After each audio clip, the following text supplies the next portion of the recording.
Hello everyone, this is Abhishek and welcome to my channel the knowledge island. दोस्तों, मैं आज आप लोग के बीच जो टॉपिक लेकर आया हूं, ये जितना इंपॉर्टेंट है उतना ही इंटरेस्टिंग भी है।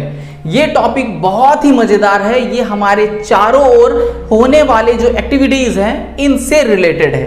तो वो टॉपिक है ग्रेविटेशनल फोर्स का। दोस्तों, लास्ट के वीडियो में मैंने ग्रेविटेशनल फोर्स, ग्रेविटी और ग्रेविटेशन में डिफरेंशिएट करके बताया था। मैंने इन तीनों का बेसिक इंट्रोडक्शन दिया था। आप चाहें तो वो वीडियो आप हमारा देख सकते हैं, जिसे मैंने अभी आई बटन पे डाल रखा है। आप उसे क्लिक कीजिए, सीधा वो वीडियो ओपन होगा, आप उसे फटाफट देख सकते हैं। तो आज चलते हैं हम लोग उसका फर्स्ट टॉपिक जो ग्रेविटेशनल फोर्स था उसका डिटेल एक्सप्लेनेशन में। अभी इस वीडियो में मैं ग्रेविटेशनल फोर्स का डिटेल एक्सप्लेनेशन दूंगा। ग्रेविटेशनल फोर्स क्या होता है मैं अच्छे से समझाऊंगा।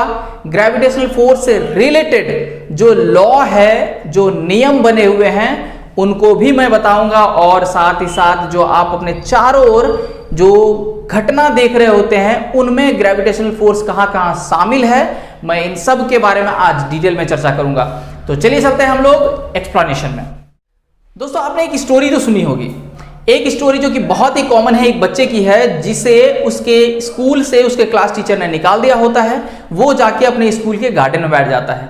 गार्डन में वो एक पेड़ के नीचे बैठा होता है। उसी समय एक फल, जिस पेड़ के नीचे वो बैठा रहता है, उस पेड़ का फल उसके जस्ट बगल में आके गिरता है। तो जब वो गिरता है, फिर वो बंदा सोचने लग जाता है कि ये फल आखिर मेरे बगल में ही क्यों आया, ये टूट के सीधा नीचे ही क्यों आया, ये ऊपर क्यों नहीं चला गया, वो किसी और डायरेक्शन में क्यों नहीं चला गया।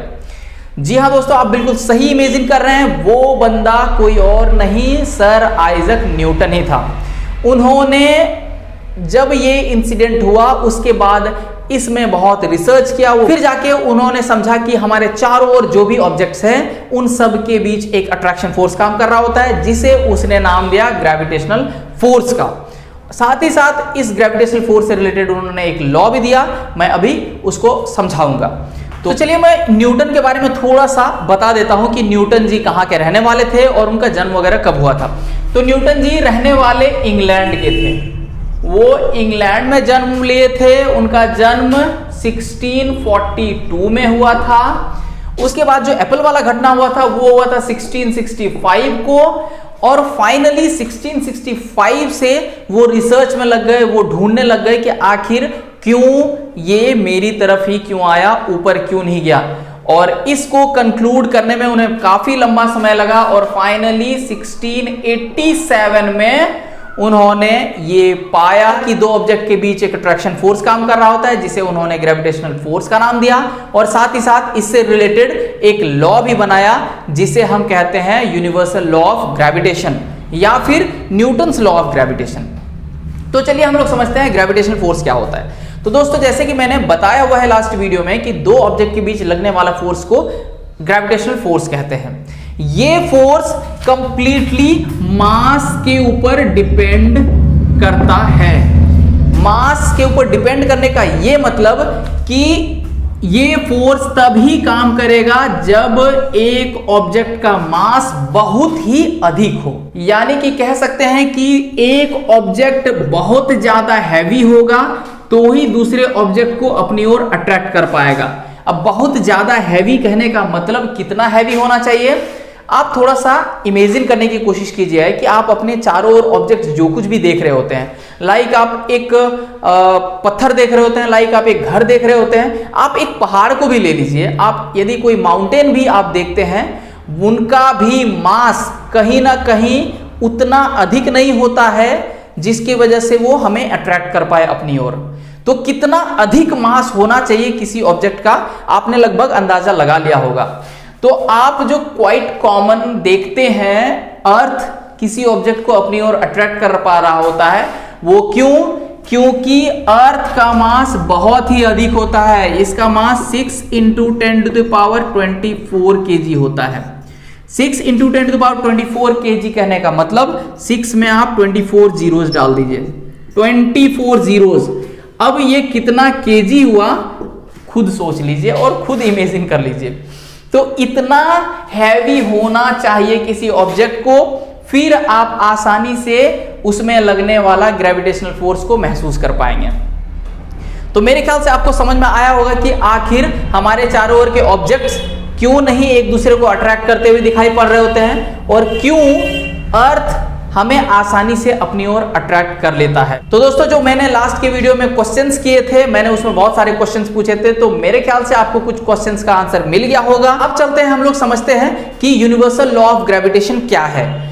तो न्यूटन जी ने 2 लॉ दिया था। अब वो दोनों लॉ क्या है, चलिए देखिए।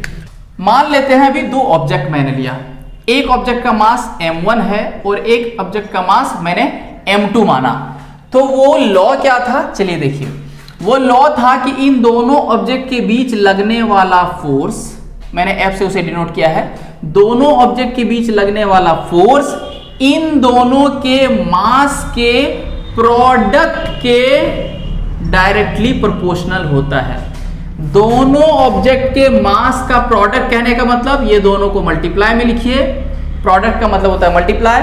दोनों ऑब्जेक्ट के मास के प्रोडक्ट दोनों के बीच का लगने वाला फोर्स के डायरेक्टली प्रोपोर्शनल होता है। और साथ ही साथ एक और लॉ उन्होंने दिया था, एक और बात उन्होंने बताया था कि इन दोनों के बीच का डिस्टेंस का स्क्वायर इस फोर्स के इनवर्सली प्रोपोर्शनल होता है। इनवर्सली प्रोपोर्शनल को हम लोग बाय में लिख के दिखाते हैं, 1/d²।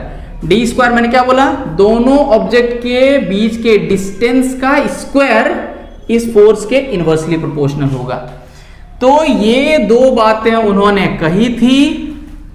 अब इन दोनों को अगर आप सम अप करते हैं तो F is proportional to m1 m2 होगा डिवाइडेड बाय d²। इस प्रोपोर्शनलिटी साइन को अगर आप हटाना चाहें तो इसके बदले एक सिंबल g यूज करते हैं, जिसे हम कहते हैं gravitational constant, universal gravitational constant. इस g का वैल्यू कभी भी चेंज नहीं होता है, चाहे आप किसी भी जगह पे चेक कर लें। तो इस g का जो वैल्यू होता है वो होता है 6.67 into 10⁻⁻11 Newton metre square kg-2। तो होप आप इस यूनिवर्सल लॉ ऑफ ग्रेविटेशन को समझ पाए होंगे। जैसे मैंने बताया कि इसे न्यूटन्स लॉ ऑफ ग्रेविटेशन भी कहते हैं। वो लॉ क्या था, मैं एक बार पूरी तरह से इसको सम अप करके कह देता हूं कि 2 ऑब्जेक्ट के बीच लगने वाला फोर्स उन दोनों ऑब्जेक्ट के मास के प्रोडक्ट के डायरेक्टली प्रोपोर्शनल होगा, साथ ही साथ उन दोनों ऑब्जेक्ट के डिस्टेंस के स्क्वायर के इनवर्सली प्रोपोर्शनल होगा। तो दोस्तों, इसको आप समझ गए होंगे। तो मैं अब ग्रेविटेशनल फोर्स की वजह से जो जो आप अपने चारों ओर घटना देख रहे हैं, क्या क्या में ग्रेविटेशनल फोर्स इन्वॉल्व है, आइए हम लोग इसको समझते हैं। जो सबसे पहला जो बहुत इंपॉर्टेंट घटना है वो ये है कि आप ग्रेविटेशनल फोर्स की वजह से ही अर्थ पे खड़े रह पा रहे हैं। ऊपर और नीचे मैंने ये अर्थ ड्रॉ किया है, ऊपर और नीचे मैंने ये नॉर्थ पोल और साउथ पोल, आपको पता ही होगा। आप खड़े होते हैं इस तरह से, यानी कि इस दुनिया में जितने भी जीव हैं, इस धरती पे जितने भी जीव जंतु हैं, ऑब्जेक्ट्स हैं, वो सारे इसी रीजन में होते हैं और वो कुछ इस तरह से खड़े होते हैं। कहेंगे आपका ये पैर कुछ इस तरह से, आपका हेड, सर यहाँ कुछ इस तरह से, हाथ इस तरह से है। तो इस ग्रेविटेशन फोर्स की वजह से ही आप अर्थ पे खड़े रह पा रहे हैं। अगर यहाँ ग्रेविटेशनल फोर्स काम नहीं कर रहा होता तो आप सीधे नीचे स्पेस में कहीं खो गए होते। तो पता चला आपको, ग्रेविटेशनल फोर्स की वजह से ही हम सारे living beings, non living beings earth के साथ जुड़े हुए हैं। तो ये पहला हो गया। दूसरा, अर्थ के साथ साथ जितने भी प्लैनेट्स हैं हमारे सोलर सिस्टम में, वो सभी आपको पता होगा कि एक ऑर्बिट में चारों ओर घूम रहा होता है। लाइक ये सन है तो ये सारे प्लैनेट्स अपने अपने ऑर्बिट्स में रिवॉल्व कर रहे होते हैं, घूम रहे होते हैं। तो इनके पीछे भी कारण ग्रेविटेशनल फोर्स ही है कि ये घूम पा रहे हैं। सारे प्लैनेट्स एक दूसरे पे ग्रेविटेशनल फोर्स लगा रहे होते हैं, एक दूसरे को अट्रैक्ट किए हुए हैं।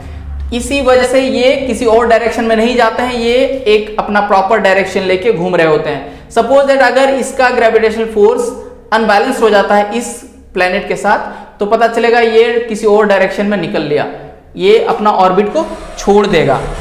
तो ये भी आप समझ पाए। अब तीसरा एग्जाम्पल मैं बताता हूं। आप समुद्र में देखे होंगे ये ऊंची ऊंची लहरें उठ रही होती हैं, ऊंचे ऊंचे टाइड्स होते हैं।